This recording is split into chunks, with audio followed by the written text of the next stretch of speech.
காலங்களின் திரித்துவம் என்ன? நியாயப்பிரமாணத்துக்கு முற்பட்ட காலம், நியாயப்பிரமாண காலம், நியாயப்பிரமாணத்துக்கு பிற்பட்ட காலம். சொல்லுங்க, நியாயப்பிரமாணத்துக்கு முற்பட்ட காலம், நியாயப்பிரமாண காலம், நியாயப்பிரமாணத்துக்கு பிற்பட்ட காலம். அப்படியானால் இந்த நியாயப்பிரமாணத்துக்கு முற்பட்ட காலம் என்பது ஆதாமிலிருந்து மோசே வரைக்கும், அதாவது வேதமே இல்லாத காலம். வேதம் எழுத்தின்படியாக இல்லாமல் போனது. எழுத்தின்படியாக, பிரிண்ட் இல்லாமல், ஒரு எழுத்து வடிவத்திலே வேதம் இல்லாத ஒரு காலம். ஆனால் எழுத்து வடிவத்தில் இருப்பதற்கு முன்பாக இந்த வேதத்து எந்த வடிவத்தில் இருந்தது?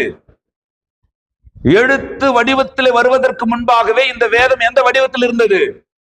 வேத வசனத்தை குறித்து யோவான் சொல்லும் பொழுது தேவனுடைய வார்த்தையானது ஜீவனும் ஆவியுமாயிருக்கிறது. அப்படியானால் ஆவி வடிவத்திலே ஆண்டவருடைய ஆவியானவர் பரிசுத்தவான்களுடைய இருதயமாகிய ஆவியிலே ஆண்டவருடைய வார்த்தையை வெளிப்படுத்தி வந்தார்.